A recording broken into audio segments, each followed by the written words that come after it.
Nous sommes confiants, nous voulons l'être en tout cas, dans le processus de Doha et de Washington.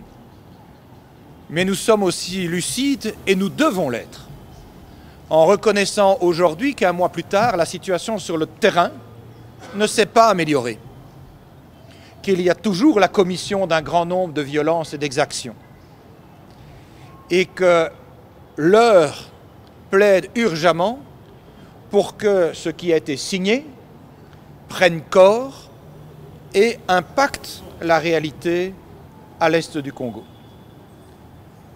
C'est le message que j'ai souhaité réitérer aussi à Monsieur le Président de la République, à Monsieur le Président de l'Assemblée nationale. Depuis 7 mois que j'exerce les responsabilités ministérielles qui sont les miennes, il n'y a pas de chef d'État que j'ai plus régulièrement rencontré, jusqu'à 3 fois à présent, que le président Tshisekedi. C'est le signe d'un lien qui unit nos deux nations pour des motifs historiques, bien entendu, mais c'est aussi le reflet de notre volonté de rester cohérent par rapport à la défense du droit international. À l'heure où il est malmené, à l'heure où le multilatéralisme a besoin d'être réaffirmé, à l'heure où on assiste aux 4 coins du globe à une course à l'armement. Et donc, la Belgique reste disposée à œuvrer avec sa magistrature d'influence, dans le respect évidemment des prérogatives de chacun, sachant aussi que la rupture des relations diplomatiques avec le Rwanda ne nous confère pas un rôle de médiation, puisqu'il faut pouvoir être reconnu par l'ensemble des parties pour pouvoir œuvrer comme tel. Mais nous avons en tout cas une compétence et des convictions, et ces convictions nous amènent à rester des vigiles pour le droit international, raison pour laquelle je suis chagriné que depuis les mesures édictées en février-mars dernier au niveau européen, la question du conflit à l'est du Congo n'ait plus guère animé nos débats. Je pense que c'est quelque chose que nous devons rectifier. Le fait que Doha et Washington soient dans un processus qui implique le gouvernement congolais, les autorités rwandaises, le M23, ne doit pas exonérer les Européens de continuer de se mobiliser pour la crise humanitaire, indépendamment de la question politique, mais à côté de celle-ci, la crise humanitaire qui sévit à l'est du Congo et pour laquelle procurer les services de base essentiels, l'accès à l'eau, à l'électricité, aux soins, reste indispensable à procurer à une population qui n'a rien demandé et certainement pas d'être la victime du conflit. Soyez le bienvenu dans ce journal du 20 août. Merci d'avoir choisi Flora TV News pour vous informer à la une d'Actuality en République démocratique du Congo. Aujourd'hui, je vais vous révéler ce qui se joue vraiment derrière les portes fermées des négociations de Kinshasa, Washington et Doha. Et pourquoi les civils, eux, continuent de payer le prix du sang, une rencontre diplomatique de haut niveau à Kinshasa. Mardi 19 août, au Palais du Peuple, une rencontre sous haute tension. Vital Kamerhe, président de l'Assemblée nationale de la République démocratique du Congo, reçoit Maxime Prévost, vice-premier ministre belge et ministre des Affaires étrangères. Leur mission ? Mettre fin à la crise sécuritaire et humanitaire qui ravage l'est du Congo et dénoncer le silence de la communauté internationale. Maxime Prévost frappe fort. C'est inadmissible que les massacres de l'est du Congo passent sous silence. L'Europe doit agir. Une diplomatie qui se veut plus fermée. Maxime Prévost insiste. Les discussions de Doha et Washington ne doivent pas suffire. L'Europe ne peut plus rester spectatrice. Son objectif est clair. Identifier avec les institutions congolaises les leviers pour relancer la paix. De son côté, Vital Kamerhe salue l'appui belge mais rappelle l'urgence. Nous demandons une aide humanitaire massive pour les populations abandonnées. Ailleurs, on parachute de la nourriture et des médicaments. Ici, rien. Le Congo, au cœur d'une tournée diplomatique. La visite de Maxime Prévost s'inscrit dans une tournée en Afrique, RDC, Congo-Brazzaville, Kenya, Éthiopie. Objectif, mobiliser le continent et réveiller les puissances occidentales face à la tragédie congolaise. HRW révèle un massacre choc Human Rights Watch confirme. Plus de 140 civils massacrés en juillet, près du parc des Virunga, dans le Rutshuru. La majorité, des paysans Hutus. 14 villages décimés, Busesa, Kakoro, Katwiguru, Nyamilima et d'autres rayés de la carte. Et ce carnage a eu lieu quelques semaines seulement après la signature d'un accord de paix entre la République démocratique du Congo et le Rwanda à Washington. Contradiction totale entre les discours diplomatiques et la réalité sur le terrain. Une population piégée entre les armes. Le Haut Commissariat de l'ONU parle de 319 morts en seulement 12 jours, 9 à 21 juillet. Le M23 est accusé de cibler les paysans dans leurs fermes, mais la rébellion dément et parle de mensonges. Résultat, des milliers de déplacés fuient leur village. Kangati et Ngenge se vident. Des familles se réfugient dans la forêt, sans nourriture ni abri. D'autres, déjà déplacés à Massissi, doivent fuir une nouvelle fois. Bizika Bwira Thomas, secrétaire administratif local, lance l'alerte. Les rumeurs sèment la panique, les villages entiers se vident. Nous avons besoin de renforts militaires. Une proposition choc à Doha. Un document explosif circule à Doha dans le cadre des discussions de paix entre Kinshasa et le M23 AFC. Ce projet d'accord prévoit la création d'une force spéciale intérimaire pour la région affectée. L'idée: mettre fin aux affrontements, maintenir la sécurité dans les zones contrôlées par le M23, sans que ni Kinshasa ni le M23 ne perdent totalement la face. La composition de cette force. Cette force spéciale intérimaire serait la seule habilitée à opérer dans les zones aujourd'hui tenues par le M23. Elle ne pourrait pas intervenir ailleurs.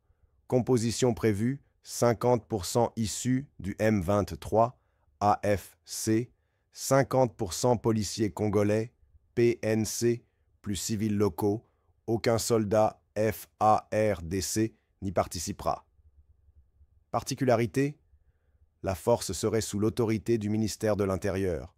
Mandat de 5 ans renouvelable, recrutement, et suivi encadré par un mécanisme multilatéral international. Le problème de l'intégration des rebelles à la fin du mandat, dissolution de la force, intégration progressive des membres dans la PNC ou les FARDC. Gros hic, l'Assemblée nationale a interdit toute intégration des rebelles dans l'armée. Résultat: le projet ressemble à une cogestion des zones occupées par le M23. Une idée qui suscite déjà de vives tensions à Kinshasa. Dans le positionnement de l'Assemblée nationale. En parallèle, Vital Kamerhe, président de l'Assemblée nationale, envoie un message. Le président, entouré de toutes les forces politiques et sociales, est plus fort qu'avec la seule majorité parlementaire. Traduction. Il appelle à un dialogue national inclusif pour renforcer la cohésion. Kamerhe soutient les efforts diplomatiques du Qatar et des États-Unis, mais insiste. Seule une mobilisation nationale peut ramener la paix durable. Le tournant de Tshisekedi. Félix Tshisekedi, longtemps opposé à l'idée d'un dialogue national inclusif, semble changer de stratégie. Il a reçu la SENCO, Église catholique, et l'ECC, Église protestante, venu proposer un pacte social pour la paix et le bien-vivre ensemble en République démocratique du Congo et dans les Grands Lacs. Après échange, une commission spéciale a été créée au sein de la présidence pour approfondir les discussions. Le président a recommandé d'élargir l'initiative à toutes les confessions religieuses. Le Conseil interreligieux congolais. Un cadre inédit a donc vu le jour. Le Conseil interreligieux congolais, CIC, composé de 8 confessions religieuses, ouvert à toutes les autres reconnues. Mission: examiner de manière critique les documents proposés par la SENCO-ECC. Verdict de leurs experts. Rapport du 11 août 2025. Bonne qualité globale des documents, mais plusieurs zones d'amélioration identifiées. Les critiques des autres églises. Certaines confessions, dont les églises de réveil de Dodo Kamba, expriment de sérieuses réserves. Elles reprochent au pacte social de ne pas reconnaître explicitement l'agression rwandaise via le M23, d'oublier certains acquis constitutionnels fondamentaux. En clair, pour elle, on ne peut pas parler de paix si on ne désigne pas clairement le Rwanda comme agresseur. La question qui brûle les lèvres Doha propose une force spéciale intérimaire mi-rebelle, mi-policier. Kinshasa hésite, les églises réclament la vérité et un dialogue inclusif. Tshisekedi avance prudemment. Mais la question reste entière. Ce projet de force spéciale est-il une solution miracle ou une bombe à retardement pour l'avenir de la République démocratique du Congo? Des centaines de morts en quelques jours, des milliers de déplacés et une diplomatie qui promet sans agir assez vite. L'Est du Congo est en train de devenir le cimetière du silence international. Alors, la vraie question reste. Les grandes puissances vont-elles enfin sauver ces innocents? Ou va-t-on continuer à compter les morts? Si vous pensez qu'il est temps de briser ce silence, partagez cette vidéo. Abonnez-vous pour ne rien rater des coulisses de cette crise. Et surtout, restons mobilisés, car le monde doit savoir ce qui se passe vraiment en République démocratique du Congo. Incroyable rebondissement dans les éliminatoires du Mondial 2026. La FIFA vient de frapper fort avec une désignation qui fait déjà beaucoup parler. Le mardi 9 septembre à 17 h, le stade des Martyrs de Kinshasa sera en ébullition. RDC contre Sénégal, un duel explosif pour la suprématie du groupe B.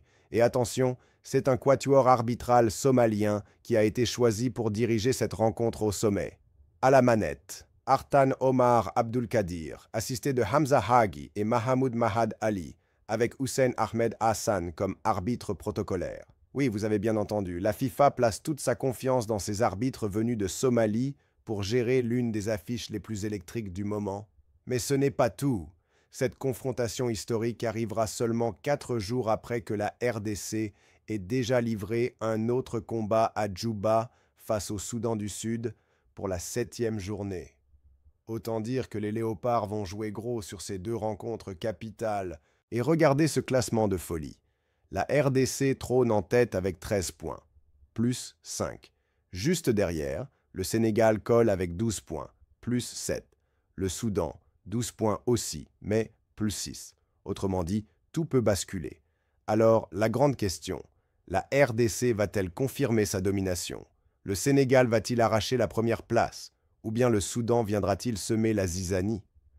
Ce match s'annonce déjà explosif et pourrait bien décider du futur maître du groupe B. Une seule certitude. Le 9 septembre, Kinshasa va trembler. Abonne-toi pour ne rien rater et dis-moi en commentaire. Qui, selon toi, sortira vainqueur de ce choc titanesque?